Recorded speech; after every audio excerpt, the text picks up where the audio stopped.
Lo vi antes de que él me viera a mí. Estaba de pie, en medio del pasillo del hotel, con los ojos clavados en la puerta de la habitación 407, esa donde yo acababa de entrar, donde aún no había tenido tiempo ni de quitarme los tacones. No sé si fue el sonido del pestillo, o simplemente intuición, pero Álvaro estaba allí, mirándome. Yo llevaba las bragas en la mano. Literalmente. Acababa de quitármelas y las tenía aún colgando de los dedos. Me congelé. No supe si volver a meterme en la habitación o salir y fingir que todo tenía una explicación absurda. Detrás de mí, Sergio aún se estaba quitando la camisa. No había empezado nada, pero tampoco quedaban dudas de lo que iba a pasar. Nos miramos unos segundos. Álvaro, yo, el pasillo silencioso del hotel, y esas malditas bragas de encaje que ahora pesaban más que una confesión. No gritó. No dijo una palabra. Se dio la vuelta, despacio, con una frialdad que dolió más que cualquier insulto, y se fue. Desapareció por las escaleras de emergencia. Nunca había sentido un silencio tan fuerte. Volví a entrar en la habitación con el corazón hecho un nudo. Sergio no entendía nada. Yo tampoco. No sé si fue deseo, ego, aburrimiento, o simplemente rabia. Solo sé que ese momento fue el principio del fin. O el principio de todo, según cómo se mire. Volvió a casa 3 horas después de aquel momento en el hotel. Yo estaba en la cocina, sentada frente a un vaso de vino que no había probado, con las luces apagadas y el portátil abierto, aunque no había mirado la pantalla ni una sola vez. Tenía la sensación de estar esperando una sentencia, una explosión, un derrumbe, cualquier cosa menos ese silencio que se instaló en el pasillo cuando escuché la puerta principal abrirse. Él entró, dejó las llaves en la bandeja de siempre, colgó su chaqueta, y durante unos segundos pensé que iba a subir directamente al dormitorio. Pero no. Vino directo hacia donde yo estaba, prendió la luz con calma, como si viniera de un día normal, como si no me hubiera visto semidesnuda en un hotel del centro a punto de follarme a otro tipo. ¿Te quitaste las bragas antes o después de besarle? Fue lo único que dijo. Me quedé callada. Ni siquiera me atreví a levantar la mirada. El vaso seguía en mi mano, intacto. Estaba tan frío que me dolía la piel. Intenté encontrar algo en mi cabeza que sirviera como respuesta, algo que hiciera que todo eso tuviera algún sentido, pero no lo había. Ni excusas, ni explicaciones. Era absurdo. Álvaro se sentó frente a mí, sin quitarme los ojos de encima. No tenía la cara de alguien herido ni la de alguien furioso. Era otra cosa. Era esa mirada que uno pone cuando se da cuenta de que ya no está en su propia casa, aunque aún esté dentro de ella. ¿Fue la primera vez?, preguntó, sin un gramo de emoción. No, respondí, y mi voz fue más débil de lo que esperaba. Ni siquiera sabía por qué había sido sincera. No había ningún beneficio en reconocerlo, solo lo dije porque sabía que si mentía, lo sabría. Álvaro no era idiota. Y aunque no me espiaba, no era de esos hombres que se tragaban cualquier cuento. ¿Cuántas veces? 5. No sé. Perdí la cuenta, dije sin mirarle. Él asintió como si estuviera haciendo cálculos internos, como si las cifras no fueran una ofensa sino un dato más que ordenar, como si estuviera revisando una hoja de Excel con errores de fórmula. Me esperaba un estallido. No sé, algo. Que gritara, que me insultara, que se largara de casa dando un portazo. Pero lo que hizo fue levantarse con calma, ir al mueble del salón, sacar una botella de whisky que solía guardar para visitas, y servirse un vaso sin hielo. Bebió de golpe y volvió a mirarme. No te lo pregunté antes. ¿Te acostaste con él en nuestra cama? No contesté. Ese silencio fue peor que cualquier palabra. No porque fuera más elocuente, sino porque fue cobarde. Porque no tuve agallas para decirle que sí, que lo había hecho.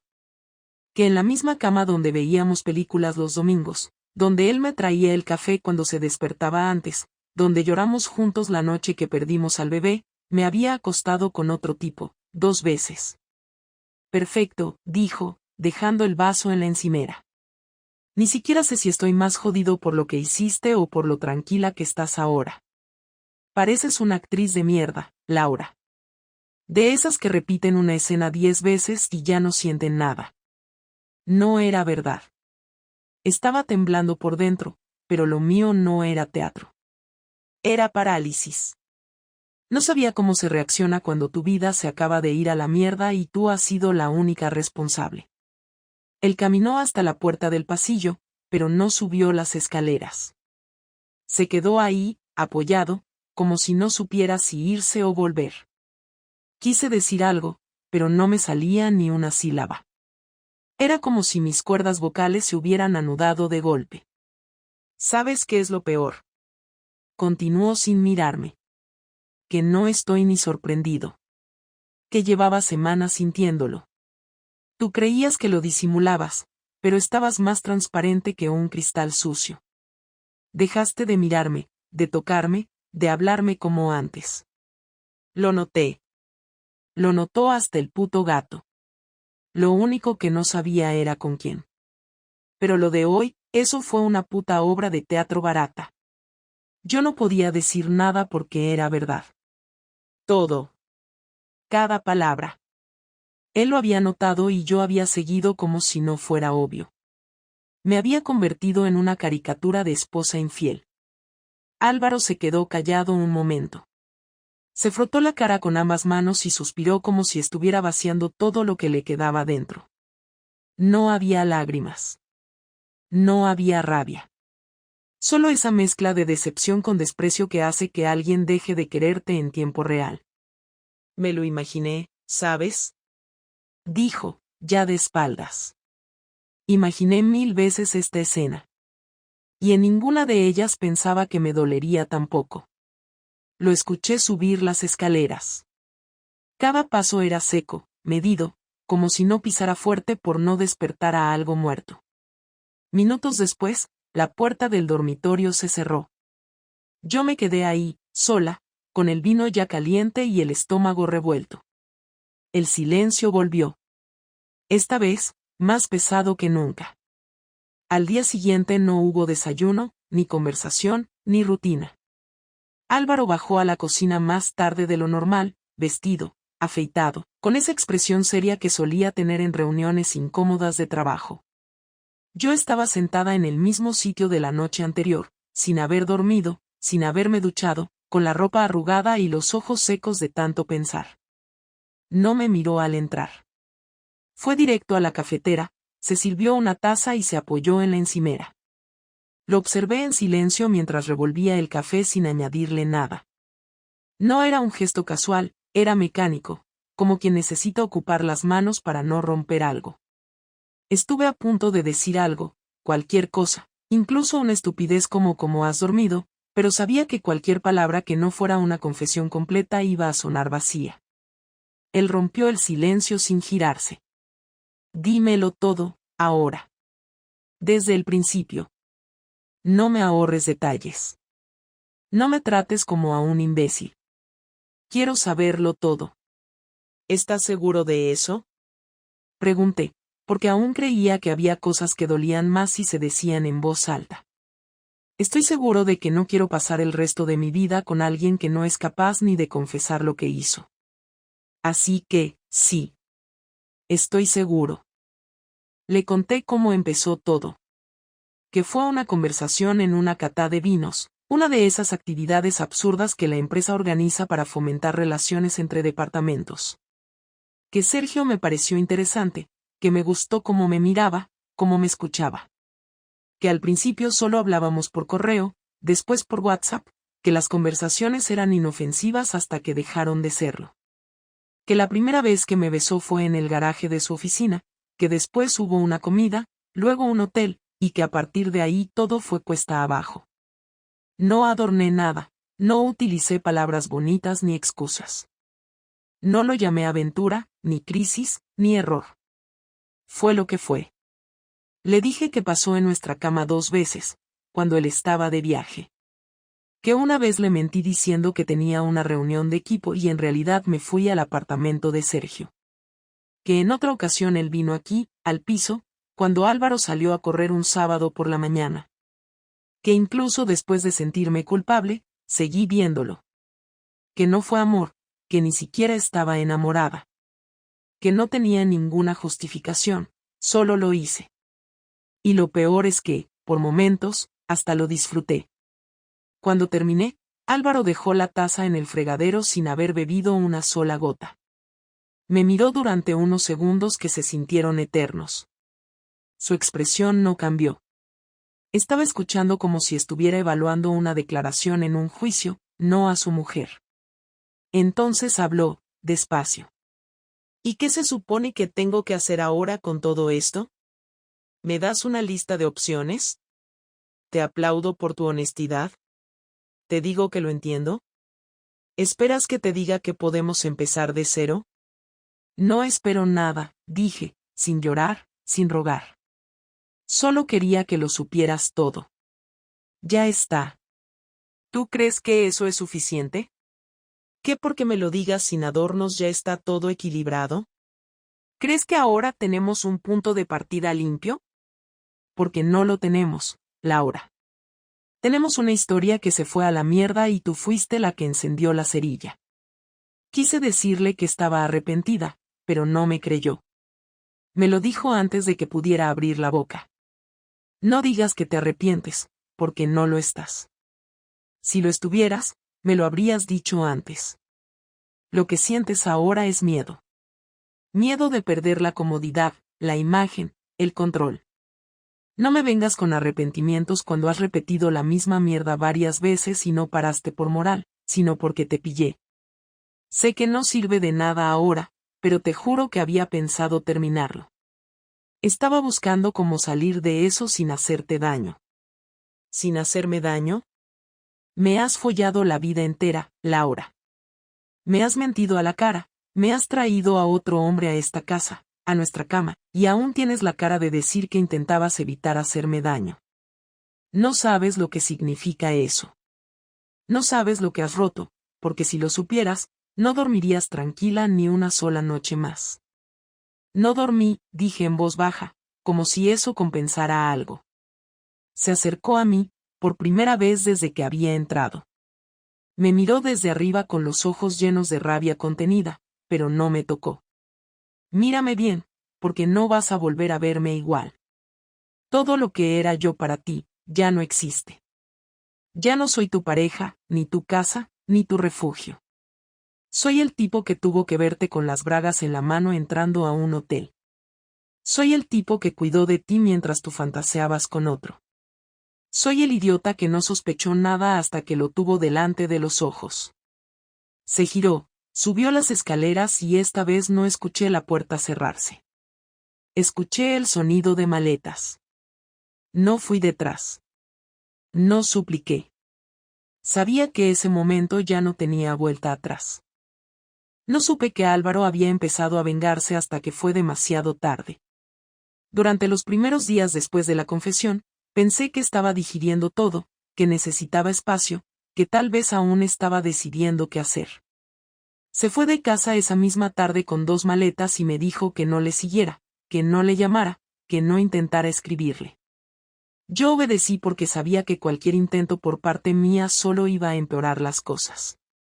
Pero no sabía que mientras yo me quedaba en ese piso vacío, él ya estaba moviendo las piezas de algo que llevaba planeando en silencio desde que me vio en ese pasillo de hotel. La primera señal fue el correo electrónico del Departamento de Recursos Humanos. Había trabajado en esa empresa 6 años, y nunca había recibido un mensaje tan formal en tono ni tan directo en contenido. Me informaban que, tras una revisión de los protocolos internos, se estaba iniciando una investigación relacionada con una posible falta de ética profesional vinculada al uso de recursos de la empresa para actividades personales. Me citaron para una reunión interna con el comité de cumplimiento.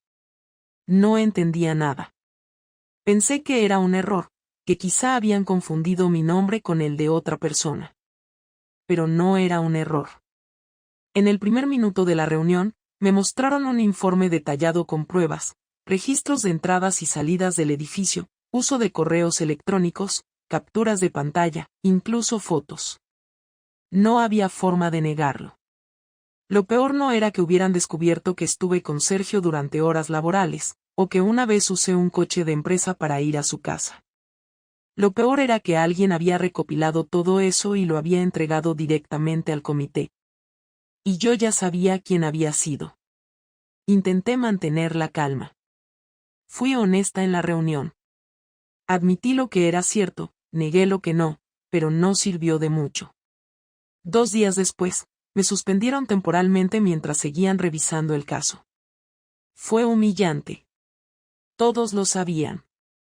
Las miradas en el pasillo, los silencios al entrar en la sala de descanso, las conversaciones que se cortaban en cuanto aparecía. Ya no era la jefa de recursos humanos. Ahora era la mujer que había metido la pata y estaba a punto de quedarse sin trabajo por mezclar lo profesional con lo personal. Intenté hablar con Sergio, pero él había pedido el traslado a otra cuenta y no respondía a mis mensajes. Lo último que supe es que se había ido voluntariamente antes de que a él también le cayera algo. Me dejó sola, sin ni siquiera un mensaje de cierre. Después vino lo del piso. Álvaro y yo teníamos una cuenta conjunta desde hacía años, y aunque la mayoría de nuestras finanzas estaban separadas, la hipoteca del piso se pagaba desde esa cuenta. Nunca me preocupé por revisar los movimientos, era parte de la rutina, algo automático.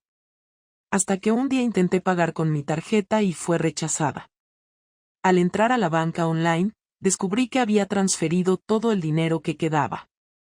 Literalmente todo. Incluso había cancelado el débito automático de la hipoteca. El mensaje de la gestoría llegó 3 días después, notificándome que el banco había recibido una orden para dividir las cuentas de manera inmediata debido a un proceso de separación inminente. Eso no me sorprendió.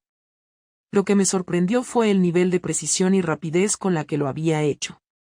Se había adelantado a todo. Habló con abogados, notificó a las entidades, movió cada ficha como si lo hubiera planeado durante meses. Y quizás sí lo hizo.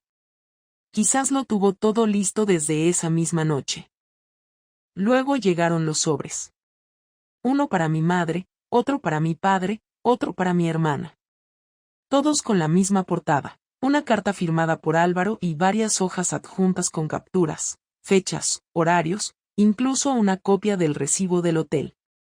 Lo supe porque mi hermana me llamó, llorando, diciendo que no entendía nada. Mi madre no me llamó, solo me bloqueó en WhatsApp. Mi padre me mandó un correo de 3 líneas diciendo que esperaba que supiera lo que había perdido. Álvaro no solo quiso que yo sufriera, quiso que todo mi entorno lo supiera. Quiso que no pudiera esconderme detrás de una versión edulcorada de los hechos. No dejó espacio para contar una historia alternativa. Él entregó la suya con pruebas, con datos, con orden. Y todos le creyeron. Porque era la verdad. La última parte fue la más dolorosa. Fui a casa de su hermana a dejar unas cosas suyas que aún tenía. Me recibió con cara de desprecio, me pidió que las dejara en el suelo y que no volviera a pisar esa calle. Le pregunté si sabía cómo estaba él, si estaba bien. Me dijo que Álvaro se había ido al norte, que estaba en casa de un amigo en Gijón, que no quería saber nada de mí, que no tenía intención de hablarme jamás. Me lo dijo sin rabia, como quien informa de algo inevitable. Antes de cerrar la puerta, añadió una última frase que me atravesó sin levantar la voz. Lo destrozaste. Y aún no tienes ni idea de cuánto. Volví a casa caminando. Ya no me quedaban lágrimas. Ya no quedaba nada. Solo ese vacío constante que aparece cuando todo lo que tenías construido se derrumba en tiempo récord y no puedes culpar a nadie más que a ti misma. Álvaro no me gritó, no me amenazó, no hizo escándalos. Me quitó todo sin tocarme un solo pelo. Y eso dolía más que cualquier bofetada. Pasaron 10 días sin noticias suyas. 10 días en los que el silencio era la única constante, donde no había mensajes, ni llamadas, ni correos, ni nada. Yo estaba sola en el piso, sin saber si todavía era mío, sin saber si él pensaba volver a Madrid o si ya estaba escribiendo su vida en otro sitio. Me pasaba las noches despierta mirando al techo, con la mente repitiendo cada detalle, cada palabra que había dicho y cada cosa que no. No comía bien, no trabajaba, no hablaba con nadie. No había nada que decir. No sabía si él quería que desapareciera o si aún quedaba algo que mereciera ser rescatado. Hasta que un sábado, sin previo aviso, Álvaro llamó al telefonillo. No mandó mensaje antes, no avisó. Solo dijo su nombre y subió. Yo no dije nada, solo abrí la puerta y esperé. Entró con paso firme, sin una mirada de cortesía, sin muestras de afecto, pero tampoco con odio. Llevaba una carpeta en la mano y se sentó en el sofá como si viniera a firmar un contrato, no a hablar con su mujer. Yo me senté frente a él, en la otra esquina, con las manos cruzadas para evitar que temblaran. Nadie habló durante los primeros segundos. Fue él quien rompió el silencio. He hablado con mi abogado. Este es el borrador del acuerdo de separación. Está todo dividido tal como lo teníamos pactado en la cuenta conjunta, más o menos proporcional a lo que cada uno aportó al piso. No quiero nada más. No quiero pelear por objetos, ni por recuerdos, ni por lo poco que queda. ¿Y ya está? ¿Eso es todo? ¿Qué más esperas? ¿Qué me siente aquí a llorar? ¿Que te diga que aún te amo y que estoy dispuesto a perdonarte? No me pidas eso, porque no lo tengo. Lo gastaste todo. No vine a pedir que me perdones, solo pensé que podríamos hablar antes de hacer esto definitivo. Aunque sea para cerrar bien las cosas. ¿Cerrar bien? ¿Qué significa cerrar bien para ti? ¿Tener una conversación tranquila en la que me explicas por qué me humillaste? ¿Que salgamos a tomar algo y digamos que fue una etapa difícil pero que ahora cada uno sigue su camino con una sonrisa? No vamos a cerrar bien esto, Laura. No hay forma. Solo podemos cerrarlo y ya está.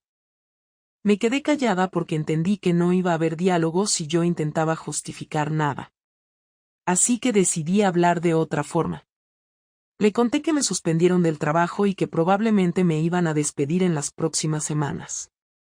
Le dije que Sergio había desaparecido, que ni siquiera contestaba mis llamadas, que estaba completamente sola. Le conté que mis padres no querían hablar conmigo, que mi hermana no me dirigía la palabra. No lo hice para dar lástima. Lo hice porque ya no me quedaba nada que ocultar, porque si íbamos a cerrar todo, yo necesitaba decir lo que había pasado después. Él me escuchó en silencio, sin interrumpirme. Solo al final dijo algo. No sabías lo que tenías hasta que lo perdiste. Pero yo sí sabía lo que tenía. Y aún así lo perdí igual. Esa es la parte que no entiendes. Lo entiendo. Más de lo que crees. He pensado en todo, una y otra vez. No sé cómo llegué ahí. No sé cuándo dejé de valorarte, de cuidarte, de verte como lo que eras. Supongo que me acomodé, que me aburrí, que busqué algo fuera sin saber que lo estaba destruyendo todo. Pero no lo hice para hacerte daño, no fue una venganza ni un castigo. Solo fui una imbécil. ¿Y qué esperas ahora? ¿Un aplauso por reconocerlo? ¿Que te diga que eres valiente por admitir que lo arruinaste todo?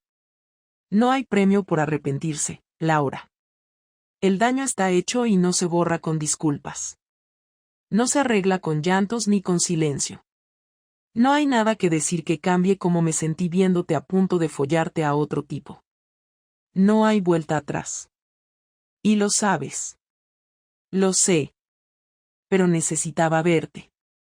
Saber que estás bien, que no te quedaste roto. Estoy roto, pero sigo. No necesito tu compasión. No necesito que me digas que lo sientes. Solo quiero cerrar esto.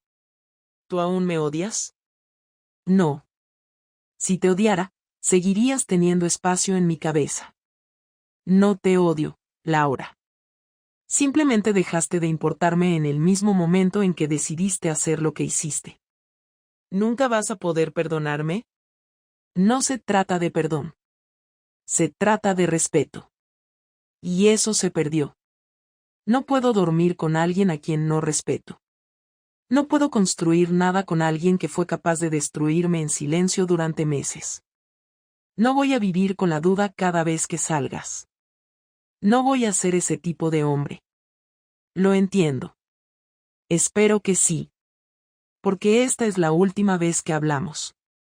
Después de hoy, cada contacto será a través de los abogados. No quiero saber más de ti. Se levantó, dejó la carpeta sobre la mesa, me miró por última vez y salió. No hubo abrazo, ni apretón de manos, ni un último cuídate. Nada.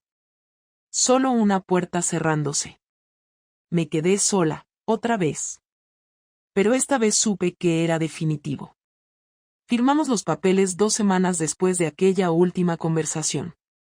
Fue rápido, sin drama, sin testigos innecesarios, sin comentarios personales. Nos sentamos en lados opuestos de la sala, cada uno acompañado por su abogado, y en menos de una hora todo estaba terminado. Yo salí del edificio con la misma sensación que cuando alguien despierta de una anestesia pesada, confundida, sin dolor inmediato, pero sabiendo que algo importante se había roto por dentro.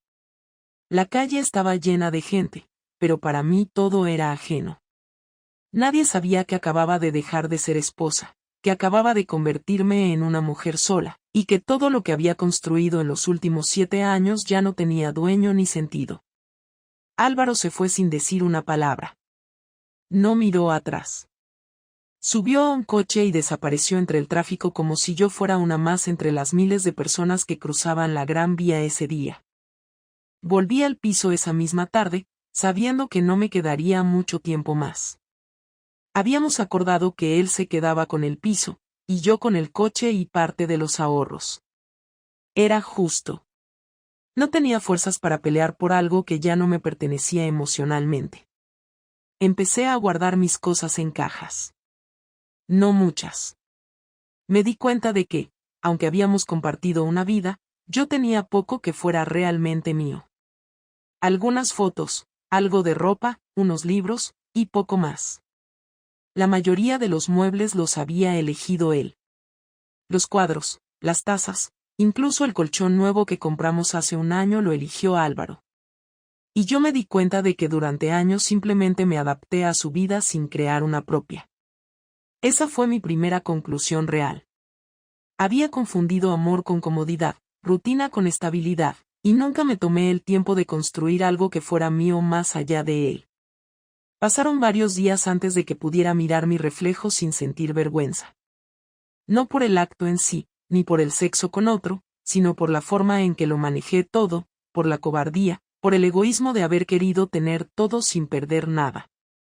Quise emoción sin consecuencias, escape sin daño, y la realidad me estrelló contra el suelo. Me quedé sin pareja, sin trabajo, sin amigos, y con una familia que aún no me perdonaba. Tuve que volver a casa de mis padres unas semanas, y soportar el silencio incómodo de mi madre que aún no me miraba a los ojos. Mi hermana solo me hablaba por WhatsApp, y cada mensaje suyo parecía una mezcla entre lástima y reproche. Lo acepté.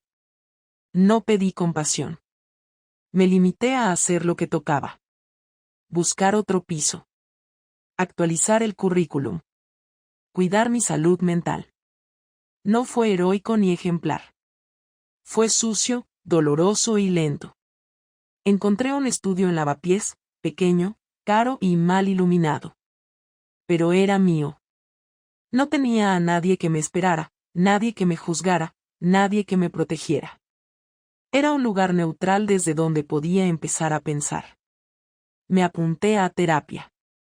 No para limpiar la culpa, sino para entender por qué fui capaz de destruir algo sin tener claro por qué lo hacía. Las sesiones eran incómodas. Algunas veces salía con la sensación de que era una peor persona de lo que pensaba. Pero no dejé de ir. Si había una forma de reconstruirme, no iba a ser negando lo que hice. Mes a mes, empecé a entender que no era una víctima ni una heroína. Era una mujer que tomó decisiones equivocadas, que dañó a alguien que no lo merecía, y que ahora tenía que vivir con eso. Álvaro no me buscó nunca más. No supe si rehizo su vida, si encontró a alguien, si se fue de Madrid.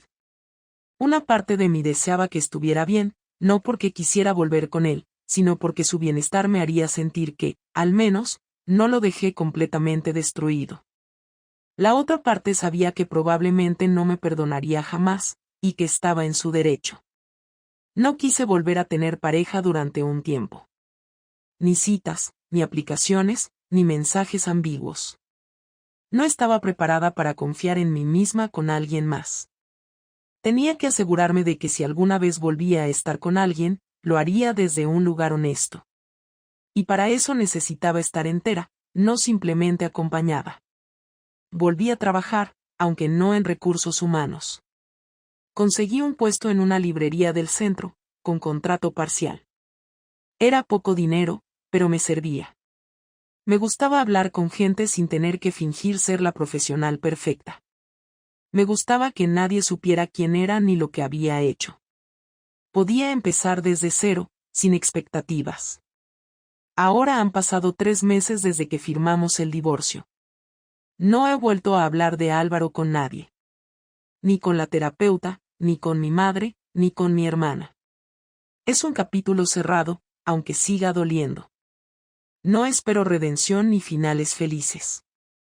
Solo sé que aprendí, que toqué fondo, y que estoy empezando a vivir mi vida por primera vez sin depender de nadie. No busco comprensión, ni consuelo. Solo claridad. Y esa, por fin, empieza a aparecer.